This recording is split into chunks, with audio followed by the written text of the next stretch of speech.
Hello dear students, welcome to our Chemistry Board Institute channel. स्वागत है हमारे chemistry board institute channel में, जो टाइम टू टाइम केमिस्ट्री से रिलेटेड आपको वीडियो प्रोवाइड करवा रहा है। तो इस चैनल को सपोर्ट कीजिए। पिछले जो वीडियो में हमने जो केमिस्ट्री से रिलेटेड कुछ बातें बताई थी और वो यूनिट थी सॉल्यूशन यूनिट थी, जिसमें हमने टाइप्स ऑफ सॉल्यूशन पढ़े थे। आज हम सॉल्यूशन के यूनिट को आगे बढ़ा रहे हैं और आज का हमारा टॉपिक है कंसंट्रेशन ऑफ सॉल्यूशंस। क्या है? यूनिट का नाम क्या है? सॉल्यूशन। फर्स्ट यूनिट है केमिस्ट्री से जो रिलेटेड जो यूनिट्स हैं उन्हीं को आज यहाँ अध्ययन करवा रहे हैं। और आज का जो हमारा टॉपिक है कंसंट्रेशन ऑफ सॉल्यूशन। देखिए कंसंट्रेशन ऑफ सॉल्यूशन क्या होती है, या क्वेश्चन कैसे आता है कि what is concentration, explain the concentration terms of the solutions. तो फर्स्ट ऑफ ऑल हमें ये पता होना चाहिए कि कंसंट्रेशन होती क्या है। तो कंसंट्रेशन क्या होती है? अमाउंट होती है, amount of solute, amount of solute in given volume. दिए गए वॉल्यूम में जो सॉल्यूट की कितनी मात्रा प्रेजेंट है वो होती है कंसंट्रेशन। क्या होती है?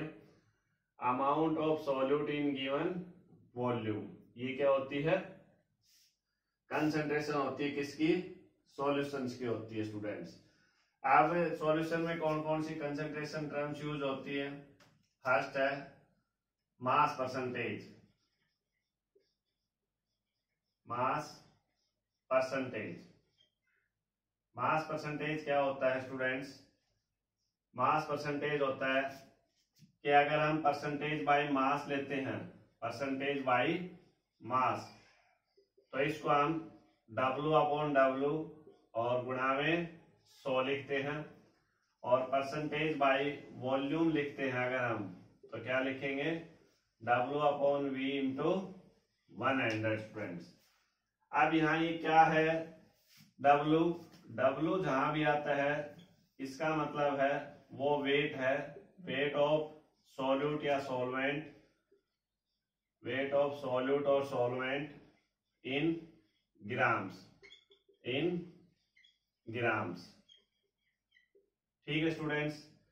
तो यहां से जो ये W है ये है सॉल्यूट या सॉल्वेंट का है, सॉल्यूट और सॉल्वेंट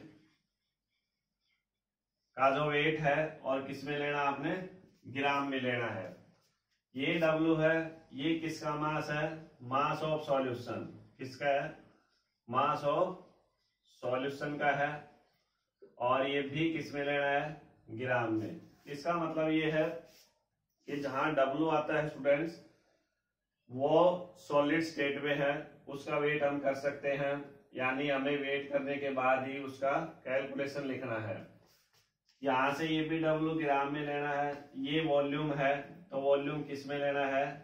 क्यूब सेंटीमीटर में और ml में स्टूडेंट्स। ठीक है। अब जैसे फॉर एग्जांपल मैं एक न्यूमेरिकल करता हूं कि 2 gram of sugar dissolved in 18 gram of water. Calculate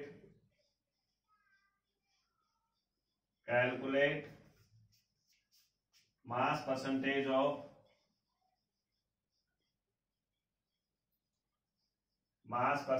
of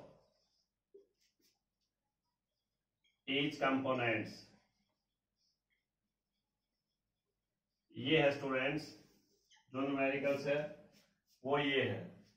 देखें इस न्यूमेरिकल्स को कैसे करेंगे। सबसे पहले सॉल्यूट लिखेंगे, उसके बाद सॉल्वेंट लिखेंगे। सबसे पहले क्या लिखेंगे? सॉल्यूट लिखेंगे, सॉल्यूट, उसके बाद सॉल्वेंट लिखेंगे, और क्या बनेगा, सॉल्यूशन बनेगा। ठीक है, सॉल्यूट क्या है हमारे पास, शुगर है, सॉल्वेंट क्या है, वाटर है, और सॉल्यूशन क्या बन रहा है, शुगर सॉल्यूशन बन रहा है स्टूडेंट्स।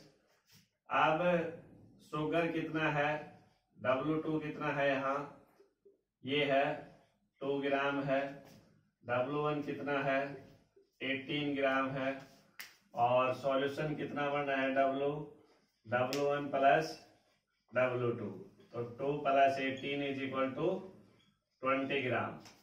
ठीक है, आप सॉल्यूट के लिए परसेंटेज निकालेंगे, मास परसेंटेज ऑफ सॉल्यूट। तो यहां से सॉल्यूट की जो क्वांटिटी है वो लिख देंगे 2, और यहाँ सॉल्यूशन की कितनी है 20, और 100 कितना आ गया 10% स्टूडेंट्स। ऐसे ही मास परसेंटेज ऑफ सॉल्वेंट निकालेंगे हम, सॉल्वेंट कितना है 18 ग्राम 20 और मल्टीप्लाई बाई 100 कितना आ गया 90%। तो ऐसे स्टूडेंट्स हम न्यूमेरिकल्स निकाल सकते हैं जो मास परसेंटेज के ऊपर हैं, दोनों का सम आना चाहिए 100। तो weight of solute upon weight of solution गुणा में 100, weight of solvent upon weight of solution और गुणा में 100। ऐसे ही एक और न्यूमेरिकल्स भी है, इसमें एनसीईआरटी बेस्ड है, ये आप स्वयं करना। क्या न्यूमेरिकल्स है, न्यूमेरिकल्स है calculate mass percentage of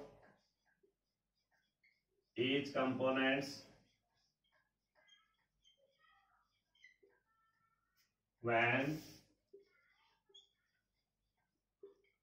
22 gram of benzene dissolved in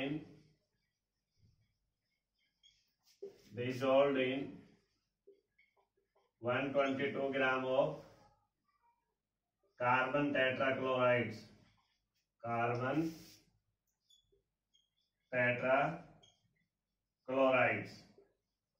तो dear students same to same यही न्यूमेरिकल्स हैं। इसमें शुगर था, इसमें बेंजीन है, इसमें वाटर है, इसमें कार्बन टेट्राक्लोराइड्स है। अमाउंट यहाँ 22 है, यहाँ 2 है, यहाँ 122 है, यहाँ 18 है। तो इस न्यूमेरिकल्स को आप सॉल्व करके देखो, उसके बाद आंसर कैलकुलेट कीजिए, आंसर आपका 100% आएगा। तो ये आपका आज का जो टॉपिक था ये था मास परसेंटेज का। आगे जो कंटिन्यू रखेंगे हम, कल मोलरिटी का नॉर्मल टी पे न्यूमेरिकल्स करवाएंगे।